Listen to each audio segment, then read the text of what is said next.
Hello everyone. आज हम बात करने वाले हैं स्ट्रेंथ ऑफ मटेरियल सब्जेक्ट की। ठीक है, एक हमारा सब्जेक्ट है आपके डिप्लोमा में, एक सब्जेक्ट आता है आपका स्ट्रेंथ ऑफ मटेरियल, और स्पेसिफिकली बोलें तो इसे मैकेनिक्स ऑफ मटेरियल के नाम से भी जाना जाता है। और भी कई सारे नाम हैं इसके, कई सारे नामों से जाना जाता है, जैसे कि स्ट्रक्चरल मैकेनिक्स के नाम से भी जाना जाता है, स्ट्रक्चरल मैकेनिक्स,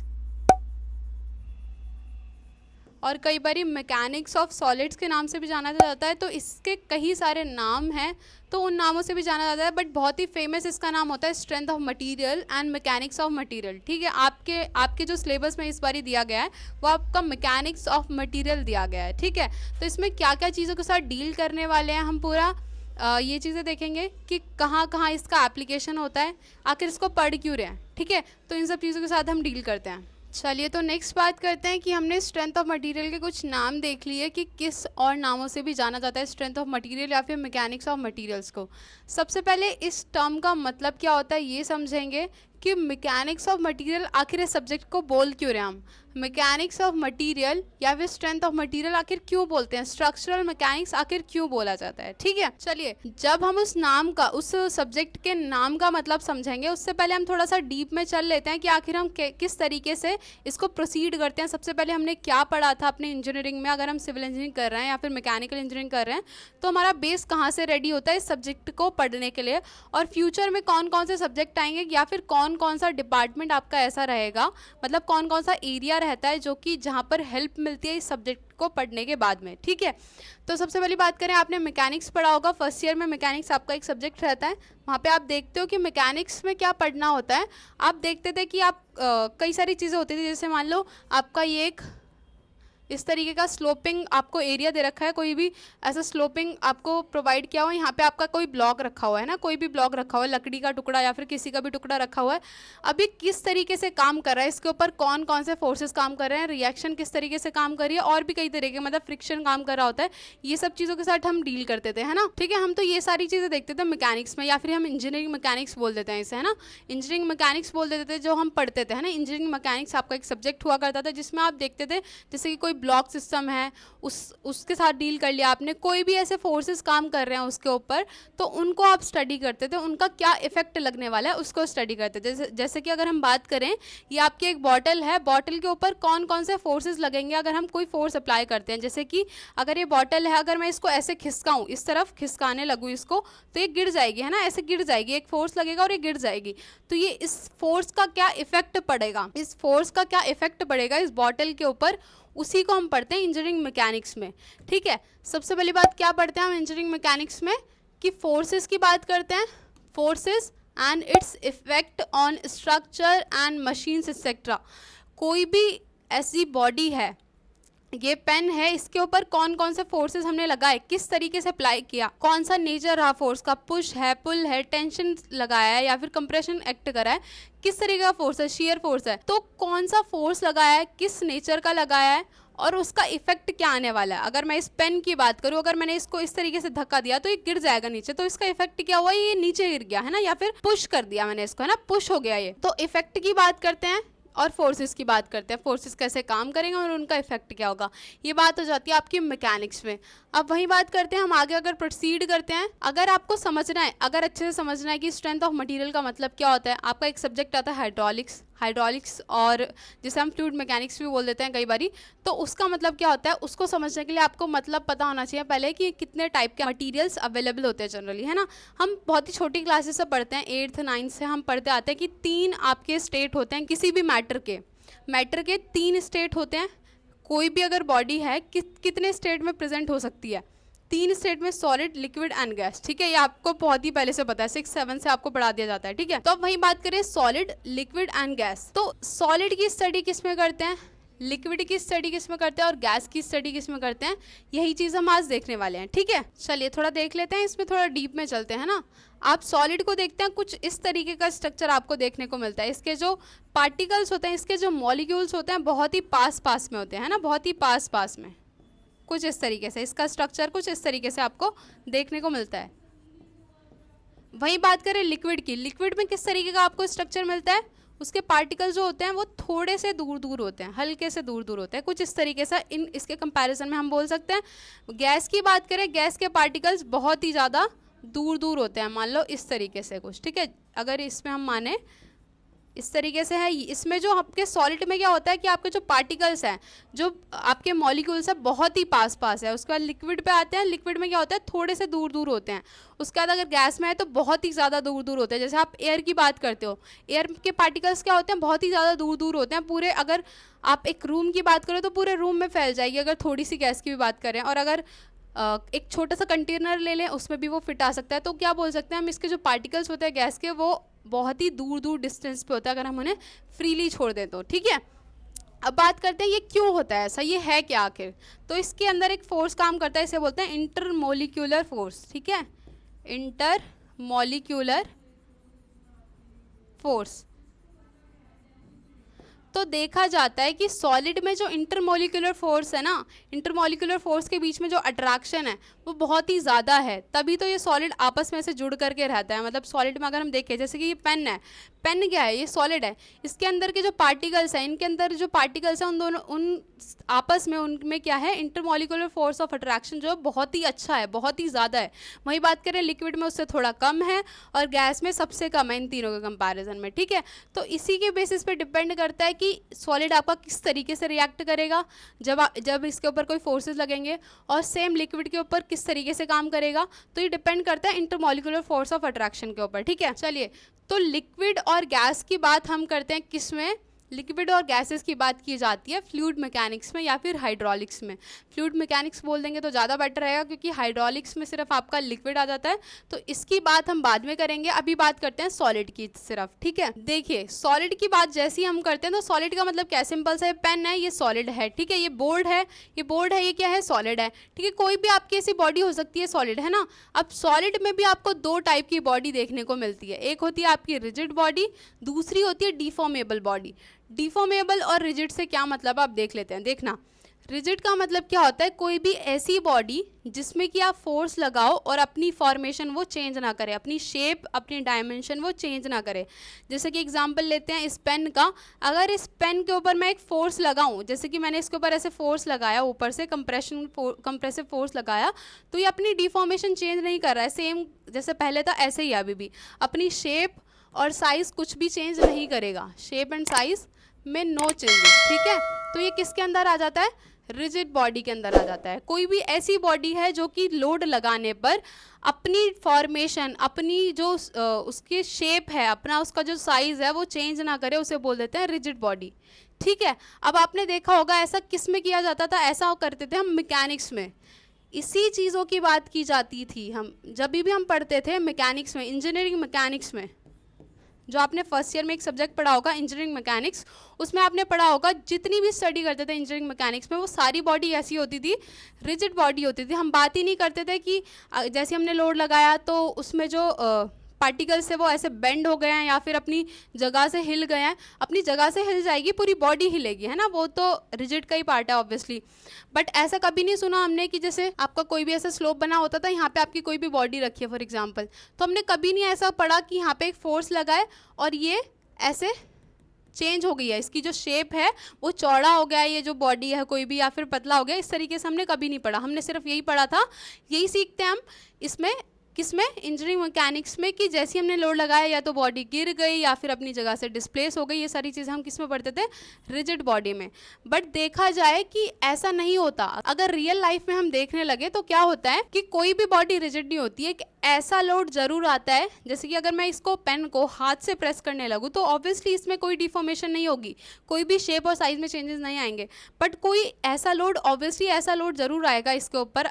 अभी मैंने हाथ से लोड लगाया तो कुछ नहीं हुआ, बट कुछ ना कुछ ऐसा लोड तो ज़रूर होगा ना कि जिस पर ये क्या होगा, डिफॉर्म कर जाएगा, अपनी जो उसकी शेप है वो चेंज कर देगा, है ना। तो देखा जाता है कि नेचर में ऐसा कोई भी ऐसी चीज़ एग्जिस्ट करती नहीं है जो परफेक्टली रिजिड हो, ठीक है, ऐसी कोई भी चीज़ होती ही नहीं है। बट हम स्टडी करते हैं किसी भी सॉलिड की रिजिड मान करके, जब हम उसके ऊपर एक्ट करवाते हैं एक रिजिड की तरह। कैसे, अब देखना, जैसे कि अगर कोई बॉडी है, मान लो ये बॉटल है, पहले मतलब समझते हैं हम डिफॉर्मेशन का, तब आपको ज़्यादा से ज़्यादा अच्छे से क्लियर होगा कि हम कब रिजिड बोल देते हैं किसी भी बॉडी को और कब डिफॉर्मेबल बोल देते हैं। ठीक है, डिफॉर्मेबल बॉडी का मतलब क्या होता है? कोई भी ऐसी बॉडी जो कि लोड लगाने पर अपनी शेप को, अपने साइज को चेंज कर देगी, उसे बोल देते हैं डिफॉर्मेबल बॉडी।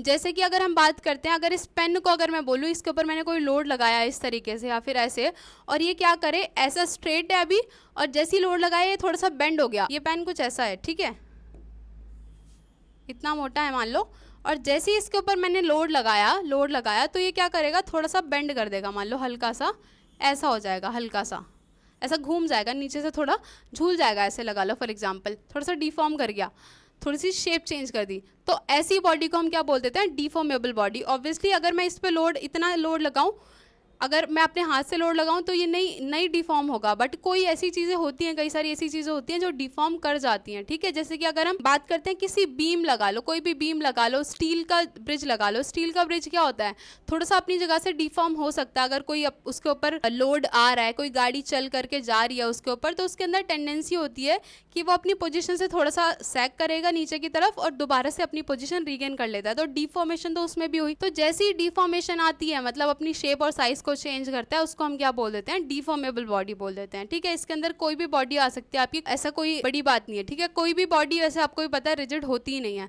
अब बात करें किस तरीके से आपकी डिफॉर्म होगी, जैसे मान लो मैंने इसको ऐसे खींचा, ठीक है, इस पेन को दोनों तरफ से मैंने खींचा, तो एक ऐसा पॉइंट जरूर आएगा कि ये डिफॉर्म हो जाएगा। ठीक है, वहीं बात करूं, मैंने इस तरीके से कोई लोड ही नहीं लगाया, मैंने क्या करा, इस पेन को इस तरीके से खिसकाया, इस तरीके से खिसकाया, तो इस वक्त क्या हुआ, ऐसे खिसकाने पर क्या हुआ, मैंने दोनों तरफ से कोई लोड ही नहीं लगाया, सिर्फ मैंने ऐसे खिसकाया, मतलब इसकी पोजीशन मैंने चेंज करी, इसको क्या करा, डिस्प्लेस किया। तो यहाँ पर ये पेन किस तरीके से काम कर रहा है, रिजिड बॉडी की तरह काम कर रहा है, मतलब इसमें कोई डिफॉर्मेशन आने का चांसेस ही नहीं है। जब मैंने इसको डिस्प्लेस करने का इंटेंशन है मेरा, ऐसे खिसकाने का इंटेंशन है मेरा, तो बॉडी ऑब्वियसली रिजिड की तरह ही काम करेगी, बट मेरा इंटेंशन है इसको डिफॉर्म बनाने का। ऐसे खींचूंगी मैं अगर, तो डिस्प्लेस नहीं होगी बॉडी, मतलब एक जगह से दूसरी जगह तो नहीं जाएगी, ये क्या करेगी, डिफॉर्म हो जाएगी। ठीक है, तो ये मतलब होता है डिफॉर्मेबल बॉडी का, और ये मतलब होता है रिजिड बॉडी का। ठीक है, अब ये कैसे काम करते हैं देखना। चलिए, तो हम इन सारी चीज़ों से कि रिजिड का मतलब क्या होता है, डिफॉर्मेबल का मतलब होता है, तो इससे हम थोड़ा कंक्लूजन निकाल लेते हैं। तो हमने अभी तक क्या पढ़ा कि रिजिड बॉडी की स्टडी हम किस में करते हैं, मैकेनिक्स में, इंजीनियरिंग मैकेनिक्स में। ठीक है, इंजीनियरिंग मैकेनिक्स में। वही बात करें डिफॉर्मेबल बॉडी, सॉलिड ही है, दोनों सॉलिड हैं, बट क्या बात कर रहे थे हम कि एक रिजिड बॉडी है, एक है डिफॉर्मेबल बॉडी। डिफॉर्मेबल बॉडी क्या होती है, जो अपनी शेप और साइज चेंज कर देती है अगर हमने उसके ऊपर एक्सट्रीम प्रेशर, एक्सट्रीम लोड लगा दिया। ठीक है, तो डिफॉर्मेबल बॉडी की स्टडी किस में करते हैं, स्ट्रेंथ ऑफ मटीरियल में, या फिर हम जैसे बोल देते हैं मैकेनिक्स ऑफ मटीरियल, या फिर मैकेनिक्स ऑफ सॉलिड, कुछ भी बोल देते हैं, बट मेनली क्या बोला जाता है, strength of material, mechanics of material, दोनों ही नाम से ये बहुत फेमस होता है। ठीक है, तो हमने यही देखा कि डिफॉर्मेबल बॉडी क्या होती है, जो कि अपनी शेप और साइज चेंज कर देती है। जैसे कि हम बात करते हैं बीम हो जाती है कोई भी, इस तरीके से आपने बहुत फिगर देखी होगी, कुछ इस तरीके से, ये आपकी कैंटिलीवर बीम हो जाती है। इसमें क्या होता है, जैसे ही आप लोड लगाओगे, यहाँ पे लोड लगा देते हैं, मान लो फॉर एग्जांपल पी लोड लगा दिया, तो ये बॉडी क्या करेगी, इस तरीके से बैंड कर जाएगी, कुछ इस तरीके से बैंड कर जाएगी, ऐसे बन जाएगी। तो ये क्या हुआ, इसमें डिफॉर्मेशन हो गई, इसकी जो शेप और साइज़ है उसमें थोड़े डिफॉर्मेशन हो गए, मतलब चेंजेस आ गए। आप आगे देखोगे ये पूरा स्ट्रेंथ ऑफ मटेरियल में यही सारी चीज़ें पढ़ते हो आप, बीम किस तरीके से काम कर रही है, उसके ऊपर लोड किस तरीके से एक्ट कर रहा है, ये सारी चीज़ें इसमें देखते हो। ठीक है, चलिए ये चीज़ आपको क्लियर होगी कि रिजिड बॉडी में आप इंजीनियरिंग मैकेनिक्स के बारे में पढ़ते हो, और डिफॉर्मेबल बॉडी के बारे में किसके अंदर पढ़ते हो, स्ट्रेंथ ऑफ मटीरियल के बारे, स्ट्रेंथ ऑफ मटीरियल में। ठीक है, चलिए आगे प्रोसीड करते हैं। देखिए, अब मैकेनिक्स की बात करें तो हम 3 पार्ट्स में इसको क्लासीफाई कर देते हैं। सबसे पहले हो जाता है आपका इंजीनियरिंग मैकेनिक्स। इंजीनियरिंग मैकेनिक्स में आप क्या पढ़ लेते हो, रिजिड बॉडी के बारे में। उसके बाद आपका आता है स्ट्रेंथ ऑफ मटेरियल, या फिर हम वो लिख देते हैं ना, mechanics of material, mechanics of material.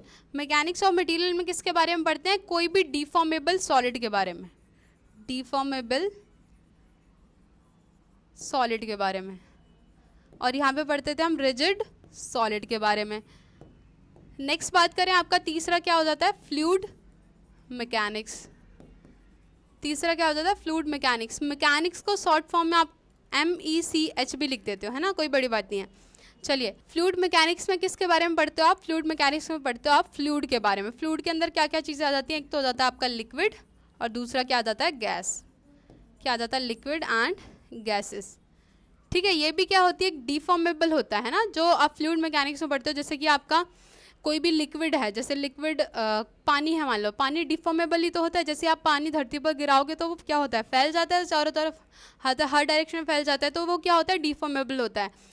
Gases की बात करें, गैसेस जैसे कि एयर है आपकी, एयर क्या है, डिफॉर्मेबल होती है। आप इस पूरे रूम में अगर आपने गैस फैला रखी है, कोई भी गैस है मान लो, तो क्या होगा, वो इधर उधर फैल जाएगी, डिफॉर्म कर जाएगी, कोई एक पर्टिकुलर शेप में थोड़ा ना रह रही है, डिफॉर्म कर जा रही है सारे में, है ना। तो फ्लूइड मैकेनिक्स में आप इसके बारे में स्टडी करते हो। चलिए आगे बात कर लेते हैं आप सोम के बारे में, स्ट्रेंथ ऑफ मटीरियल के बारे में। आपको कन्फ्यूज नहीं होना, स्ट्रेंथ ऑफ मटीरियल बोल लो या फिर मैकेनिक्स ऑफ मटीरियल बोल लो, ठीक है, कंफ्यूज नहीं होना आपको। तो सोम में हम क्या पढ़ते हैं, बेसिकली हमारा मेन पर्पस क्या होता है पढ़ने का, हम देखते हैं कि कोई भी बॉडी कब तक रुक पाती है, उसके ऊपर हम कितना लोड ऐसा लगाएं कि वो टिक जाए। कोई भी ऐसी डिफॉर्मेबल बॉडी होती है, जैसे मान लो आपका बीम होती है, स्लैब होता है, स्लैब भी आपकी कोई हर टाइम तक, मतलब जब तक आप जियोगे ज़रूरी थोड़ा ना आपका जो घर है, आपकी जो स्लैब है वो चलते रहे। वो क्या होती है, डिफॉर्मेबल होती है। वो एक टाइम आएगा कि वो डिफॉर्म कर जाएगी, ऐसे थोड़ी एक्सपांड कर जाएगी नीचे की ओर, बेंड कर जाएगी, है ना। तो हम सोम में यही पढ़ते हैं कि कब तक कोई भी बॉडी, कब तक कोई भी स्ट्रक्चर लोड को झेल सकता है, कितने लोड को झेल सकता है, ये हम पढ़ते हैं स्ट्रेंथ ऑफ मटेरियल में। और इसी के बेसिस पे आप डिज़ाइनिंग करते हो सारे स्ट्रक्चर की। कोई भी स्ट्रक्चर है, ब्रिज है, कलवर्ट है, या फिर कोई भी आपका घर होता है, तो सब चीज़ों की डिज़ाइनिंग का बेस क्या है, स्ट्रेंथ ऑफ मटेरियल है। ठीक है, सब चीज़ों का, जो जिस भी चीज़ की आप डिज़ाइनिंग करना चाहोगे, जैसे आपके फ्यूचर में आपके सब्जेक्ट भी आएंगे, रेनफोर्स सीमेंट कंक्रीट या फिर स्टील स्ट्रक्चर्स आता है, तो उन सब में आपको डिज़ाइनिंग सिखाई जाती है कि किस तरीके से डिज़ाइन करो। तो वो डिज़ाइनिंग का जो बेस है कि आपको कैसे पता चलेगा कि कोई बॉडी कितना लोड रेजिस्ट करेगी, कब तक लोड रेजिस्ट करेगी, ये चीज़ आप किस में सीखते हो, स्ट्रेंथ ऑफ मटीरियल में या फिर मैकेनिक्स ऑफ मटीरियल में। ठीक है, तो थोड़ा पढ़ लेते हैं। The ability of a material to resist internal loads against failure, है ना। क्या पढ़ते हैं, मैकेनिक्स, हम यहाँ पे बात करें स्ट्रेंथ की, है ना। हमने पहले ये देख लिया कि हम पढ़ते क्या आखिर स्ट्रेंथ ऑफ मटेरियल में। अब बात करते हैं स्ट्रेंथ ऑफ मटेरियल का मतलब क्या होता है आगे। तो स्ट्रेंथ ऑफ मटेरियल का मतलब यही होता है सिंपल सा, कि कोई भी बॉडी है, कोई भी स्ट्रक्चर है, वो कितना रेजिस्ट करेगा किसी भी लोड को फेलियर के अगेंस्ट। मतलब जब तक वो फेल नहीं हो जाता, कोई भी बॉडी फेल ना कर जाए, तब तक वो कितना लोड झेल पाएगा, उसे हम क्या बोल देते हैं, स्ट्रेंथ बोल देते हैं किसी भी मटेरियल की। स्ट्रेंथ ऑफ मटेरियल बोल रहे हैं अगर, तो हम अगर स्पेसिफिकली जाने तो स्ट्रेंथ का मतलब क्या हो, जब तक वो लोड को झेल पाएगा, एक लिमिट आएगी उसकी, तो उस लिमिट तक झेलने को, वो कि कब तक झेल पाएगा, उसको हम बोल देते हैं स्ट्रेंथ ऑफ मटेरियल, किसी भी मटेरियल की स्ट्रेंथ। अब हम मटेरियल क्यों बोल रहे हैं, ऑब्वियसली क्योंकि हमारा जो भी कंस्ट्रक्शन में काम आता है, तो हमारे मटेरियल्स डिफरेंट मटेरियल्स होते हैं, कोई डिफरेंट कंपोनेंट होते हैं डिफरेंट, है ना। तो इसके लिए हम क्या यूज़ कर लेते हैं, strength of material word use कर लेते हैं। अब किसी भी प्रोजेक्ट का प्राइमरी पर्पस क्या होता है, डिज़ाइनिंग, है ना। डिज़ाइनिंग स्ट्रेंथ, है ना, जो किस तरीके से हम डिज़ाइन करेंगे वो हमारा बेस होता है, वही स्ट्रेंथ देता है। अगर आपने क्या करा है, कोई भी ब्रिज को डिज़ाइन किया, तो किस तरीके से डिज़ाइन किया, वो उस ब्रिज की स्ट्रेंथ है एक तरीके से। ठीक है, तो उसकी बात की जा रही है, तो बहुत ही इंपॉर्टेंट हो जाता है। जैसे आप डिज़ाइनिंग पर्पस के लिए आगे प्रोसीड करते हो, तो आपका बहुत ही इंपॉर्टेंट माना जाता है स्ट्रेंथ ऑफ मटीरियल को। ठीक है, आपको ये सब चीज़ें आनी चाहिए। चलिए अब आगे देख लेते हैं properties of material. Properties of material का मतलब क्या होता है, प्रॉपर्टीज़ ऑफ मटीरियल में हम क्या देखेंगे कि किसी भी मटेरियल की, किसी भी कंपोनेंट की क्या क्या प्रॉपर्टीज़ हो सकती हैं। जैसे कि ये पेन है, इसमें क्या क्या प्रॉपर्टीज़ हैं। चलिए आगे बात कर रहे थे हम कि प्रॉपर्टीज़ क्या क्या हो सकती हैं किसी भी मटेरियल की। ये सारी क्या है, इंजीनियरिंग प्रॉपर्टीज़ हैं बेसिकली, इंजीनियरिंग या फिर मैकेनिकल प्रॉपर्टीज़ बोल सकते हैं। मैकेनिकल प्रॉपर्टीज़ में क्या आता है, कोई भी ऐसी प्रॉपर्टीज़ जिनके ऊपर कैसी प्रॉपर्टीज़ होती हैं, जैसे कि कोई भी स्ट्रक्चर है, कोई भी, हम ये सारी प्रॉपर्टीज़ अगर बोल रहे हैं, तो वो कैसी प्रॉपर्टीज़ हैं, जैसे मैंने लोड लगाया और इसका क्या इफेक्ट हुआ, उसको कितना रेजिस्ट कर पाया, उन सारी चीज़ों के साथ कौन डील करता है, ये सारी प्रॉपर्टीज़ डील करती हैं। ठीक है, ये सब चीज़ों के साथ हम उसे एक्सप्रेस कर पाते हैं। ठीक है, तो जैसे सबसे पहले आपका हो जाता है इलास्टिसिटी। इलास्टिसिटी मतलब क्या होता है, कोई भी ऐसी बॉडी है आपकी, जैसे मान लो ये बॉटल है आपकी, है ना, एक बॉटल है, इसको मैंने ऐसे खींचा, दोनों तरफ से खींचा और ये एक्सपैंड हो गया थोड़ा सा, मतलब ये खिंच गया आराम से, इतना एक्सपैंड हो गया। इतना एक्सपैंड होने के बाद जैसे ही मैंने लोड हटाया, इसको मैंने खींचा और लोड हटाया, यहाँ पे आने के बाद मैंने लोड को हटा दिया, तो ये क्या करेगा, दोबारा से अपनी पोजीशन को रीगेन कर लेगा, मतलब यहाँ तक दोबारा से आ जाएगा। मैंने क्या बोला, जैसे ये एक बॉडी है, यहाँ पे मैंने एक लोड लगाया, लोड पी, यहाँ पे एक लोड लगाया, लोड पी, दोनों तरफ मैंने लोड पी लगाया। अब क्या होगा, एक लिमिट आएगी, पहले तो ये खींचना नहीं चाहेगा, हमारा इनर्शिया का लॉ क्या बोलता है, वो कोई भी बॉडी हम अपनी पोजीशन चेंज नहीं करना चाह रही होती है। चलिए इनर्शिया की बात तो दूसरी है, खैर ठीक है। चलिए यहाँ पे हम क्या बात कर रहे थे, पी लोड लगाया आपने, पी लोड लगाया तो एक क्या होगा, थोड़े टाइम बाद ये थोड़ा एक्सपैंड कर जाएगा, ऐसे इसकी पोजीशन हो जाएगी कुछ इस तरीके से, थोड़ा एक्सपैंड कर जाएगा। बट क्या हुआ, जैसे ही मैंने इस लोड को रिलीज़ किया, मैंने क्या करा, इस लोड को हटा दिया बाद में,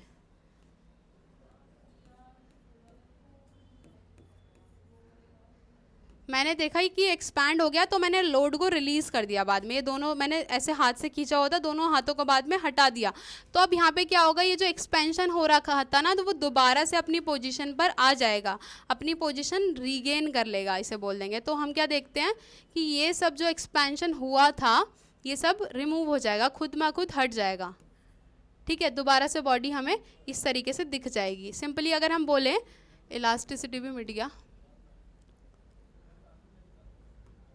सिंपली क्या बोला मैंने, अगर कोई भी बॉडी है उसको मैंने खींचा, कुछ हद तक वो एक्सपैंड कर जाएगा दोनों तरफ से, और जैसे ही मैं लोड हटाऊंगी वो दोबारा से अपनी पोजीशन पर अगर आ जाए, तो ऐसी बॉडी को हम बोलते हैं कि इलास्टिक बॉडी है, और उसके अंदर प्रॉपर्टी कौन सी है, इलास्टिसिटी प्रॉपर्टी है। प्लास्टिसिटी की बात करें, मैंने इस पेन को खींचा, यहाँ तक आया, और जैसे ही मैंने लोड हटाया वो अपनी पोजीशन पर वापस नहीं गया, ठीक है। आपने पहले सुना भी होगा, प्लास्टिसिटी बहुत ही कॉमन वर्ड है, 9th 10th से पढ़ लेते हो, है ना। जैसे ही मैंने इसको खींचा, यहाँ तक ये बॉडी आई, और जैसे ही मैंने लोड छोड़ा तो ये यहीं पर रह गई, तो ऐसी प्रॉपर्टी को आप बोलते हो प्लास्टिसिटी, और इस बॉडी को बोलोगे प्लास्टिक बॉडी। नेक्स्ट बात करते हैं डक्टिलिटी। डक्टिलिटी मतलब क्या होता है, कोई भी ऐसी बॉडी है, डक्टाइल बॉडी अगर है, तो उसको हम कैसे जानेंगे, क्या है उसके अंदर प्रॉपर्टी ऐसी कि मैंने जैसे ही लोड लगाया, थोड़ा एक्सपैंड होने के अंदर उसके अंदर कैपेसिटी है, मतलब एक्सपैंड हो जाएगी, खिंच जाएगी बिना टूटे।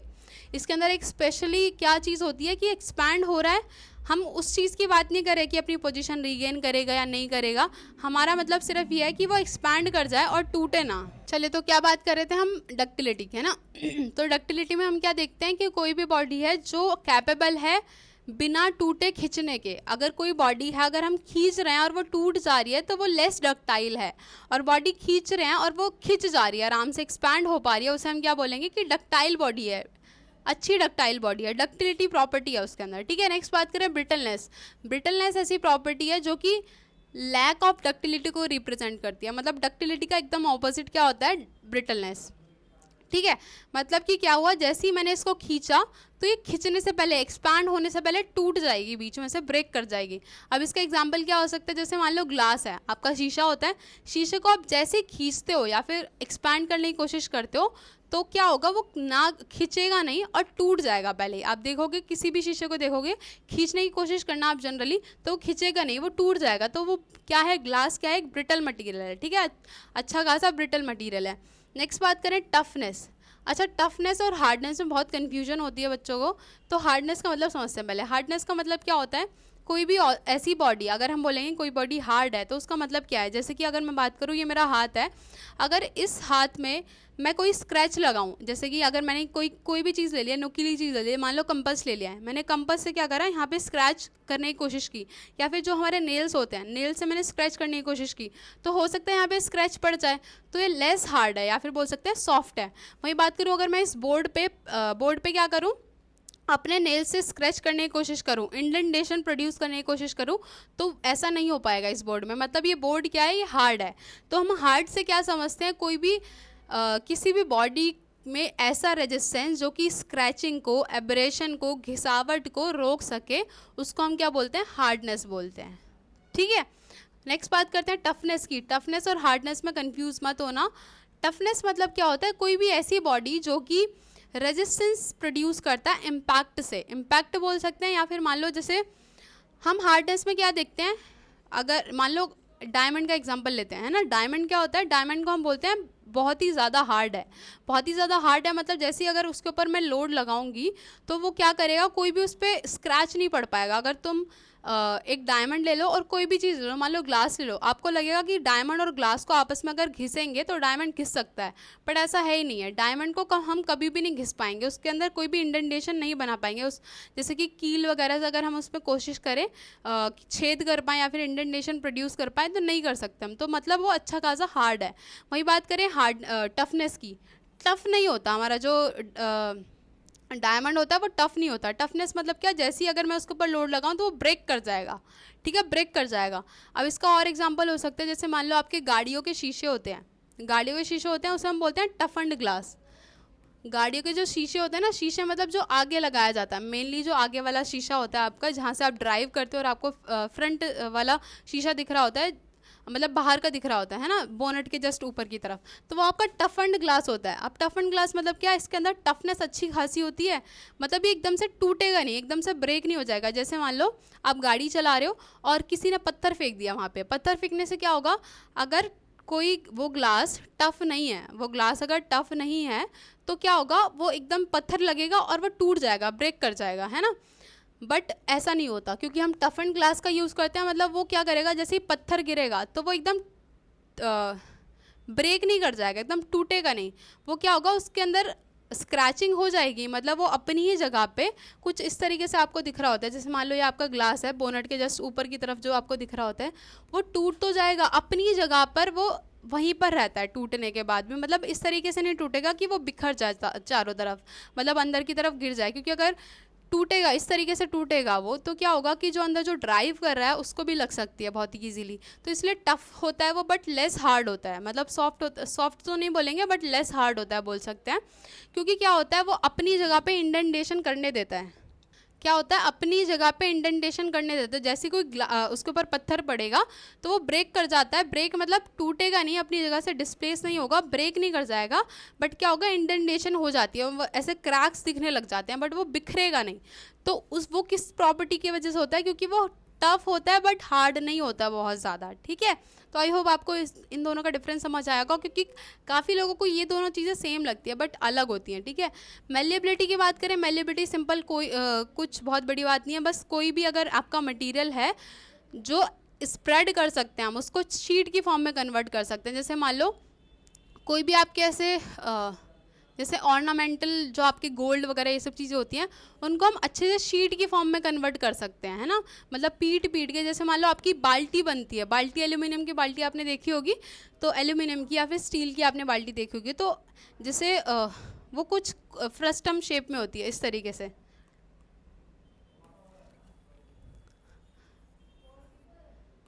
कुछ इस तरीके से होती है फ्रस्टम शेप में, है ना। जनरली ये देखोगी नीचे की तरफ ऐसे रखने का बना हुआ होता है। तो ये क्या होती है, एक शीट की फॉर्म में ही तो कन्वर्ट हो गई, चादर की फॉर्म में ही तो कन्वर्ट होगी। तो वो किस प्रॉपर्टी की वजह से हम कर पा रहे हैं, मेलिएबिलिटी प्रॉपर्टी की वजह से कर पा रहे हैं, ठीक है। तो ये कुछ ऐसी प्रॉपर्टीज़ हैं जो कि इंपॉर्टेंट होती है किसी भी मटेरियल के अंदर होना। किसी के अंदर कोई प्रॉपर्टी चाहिए होती है, किसी के अंदर किसी और टाइम पे कोई और। जैसे कि हमने गाड़ी के शीशे की बात की, तो टफ होना चाहिए उस टाइम पे ग्लास, बट जनरली ऐसा शीशा जिसमें हम अपने फेस अपना देख पाते हैं, जो आपका ड्रेसिंग टेबल के पास लगाया जाता है, वो आपका टफ नहीं होता। जैसे ही आप उस पर लोड लगाओगे वो एकदम चूरा चूरा हो जाएगा, मतलब ऐसे टूट जाएगा, बिखर जाएगा बाहर की तरफ। बट जो गाड़ी का शीशे की बात करें तो वो अपनी जगह से डिस्प्लेस नहीं होता, उस पर इंडेंटेशन आराम से आ जाते हैं, स्क्रैचिंग हो जाती है, बट टफ होने की वजह से वो बिखरता नहीं है, ठीक है, मतलब वो टूटेगा नहीं एकदम से, ठीक है। तो उसे हम बोल देते हैं टफनेस। चलिए, तो आज के लिए इतना ही रखते हैं, मिलते हैं नेक्स्ट लेक्चर में, तब तक के लिए पढ़ते रहिए, और कोई डाउट हो तो आप बताइए ज़रूर, ठीक है। चलिए।